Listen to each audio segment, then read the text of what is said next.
All right. Good morning. We're excited to be back at Missouri Western State University to kick off the 2023 campaign.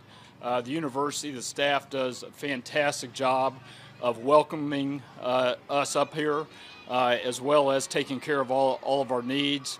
It's great to get to see the first full team practice today. We're excited about the upcoming season. With that, I'll open it up for questions. Yeah, that's something that Brett Veach and his staff really handle. I'm not involved in that. Look, we love Chris, and when he decides to report, we'll welcome him. I don't want to get into speculating on when that'll happen or if it'll happen.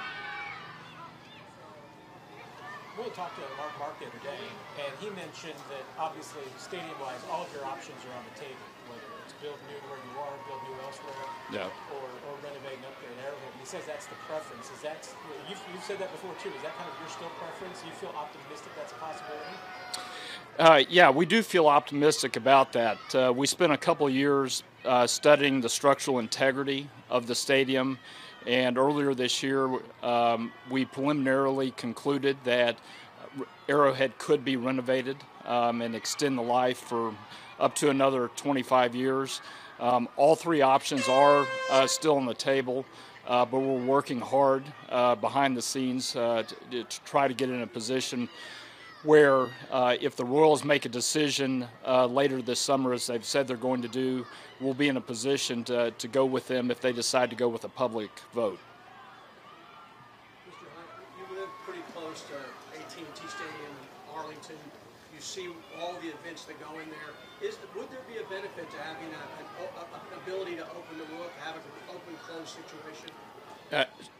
Certainly one of the benefits of a dome stadium is that you're weather protected, which does give you the ability to host more events. And we've seen that whether it's SoFi or AT&T Stadium, they host a lot of events. I would point out that GEHA Field at Arrowhead is hosting a lot of events this summer. We're expecting to have a very busy summer next year, so not having a roof doesn't preclude having many of those events, but certainly if you had a roof, you could probably do more during the winter. We've seen a number of teams around the league needing to alternate uniforms. You guys have always taken a traditional approach. What's your thought process? It was something that my dad felt very strongly about, going all the way back to the early 60s. He wanted a lot of continuity in the uniforms, and we've tried to maintain that over the year. I think we have a very distinct brand with the red and white, and don't anticipate steering away from that anytime soon. Clark, we hear from Andy how he likes to get up here and get the team away from everybody in Kansas City and builds the camaraderie. What are your thoughts on the team being here and just being away? Yeah. Well, I mentioned in my opening remarks how excited we are to be up here. It's been a fantastic relationship with the university. Like Andy, I'm a big believer in the value of getting the organization away from Kansas City. The great thing about being here in St. Joe is we're so close. So as you can hear the fans today, we've got a tremendous number of fans here today, and we'll have that throughout camp so they can drive up. But you have the team away, and it really creates an opportunity, I think, for the players to bond with each other, a chance for the new players to really get integrated into the organization. So I think there are a lot of positives with it. Do you personally still get excited this time of year? I know players and coaches. Do you still get that feeling? Yeah, absolutely. One of the highlights of the year for me is getting to address the team at the opening meeting, which was last night. And as I did that and just sort of looked out, I felt a lot of excitement. It's great to be back.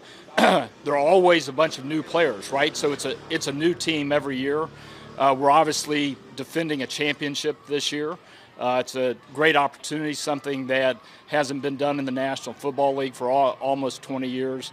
So I'm every bit as excited as the players and coaches to be here. Matt, is that? Go ahead. Yeah. Was that your message to the team, or what was your message to the team? That was part of the message to the team is we have a tremendous opportunity this year to defend a championship. It's hard to do. We had a chance 3 years ago and didn't get it done, and hopefully we'll be able to do it this year. Matt? Clark, after Super Bowl 54, the pandemic made having training camp with fans impossible. How meaningful is it to share the championship with fans here at St. Joe after Super Bowl 57? Yeah, it's so exciting, and I think it's something that really benefits the team, particularly the players. Having the fans out here, it adds a level of energy to the practices that you don't get that. It's a very different environment, just thinking about the OTAs. Not having the fans there versus having the fans today. I think we're expecting maybe record crowds this year. Certainly with good justification coming off the Super Bowl win. So it's great to be here and great to be able to share this with our amazing fan base. All right, we'll go Nate, Vahe, and finish with Adam. Clark, I believe that there's nobody on the team right now that is currently the highest paid player at their position. I know the last person probably was Patrick at the quarterback position. Obviously, there's been a lot of deals since then.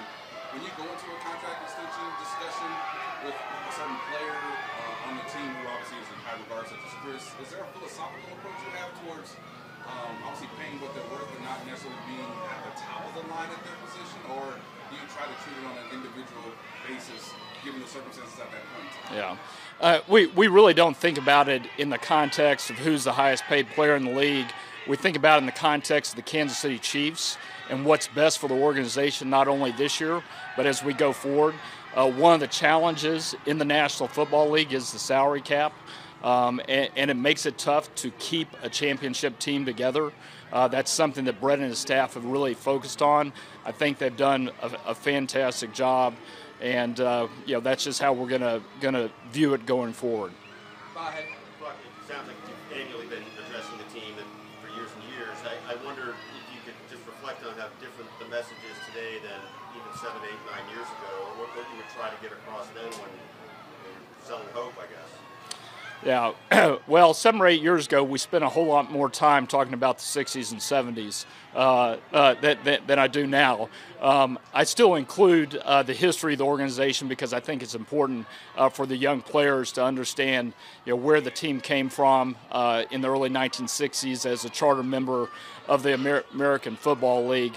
But certainly, it's great to be able to talk about the success that we've had over the last 4 or 5 years. And also the success that we've had over the last 10 years with Andy. One of the points I always make to him is, how blessed they are to have a Hall of Fame coach and really one of the best coaching staffs in the National Football League. And if they'll follow the lead of the coaches, good things are going to happen. Adam, last question. Clark, you remember that report came out the week of the Super Bowl that Andy maybe was considering retirement. How did you take that in terms of maybe his seriousness that maybe he's thinking about that now?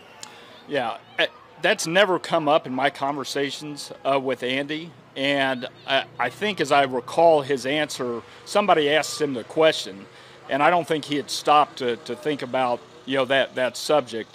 And it sort of had a life of its own there for a few weeks until Andy said, no, I'm not thinking about that. As I see Andy, he remains incredibly energized and excited. He's all about the Kansas City Chiefs and trying to get us back to the playoffs and win another Super Bowl. And I think he has as much energy and passion as I've seen in the 10-plus years that he's been with us. I realize the time to ask him that question is probably not at the end of a long season, but do you have any sense that we're getting close, somewhat close, reasonably close to the end? I really don't.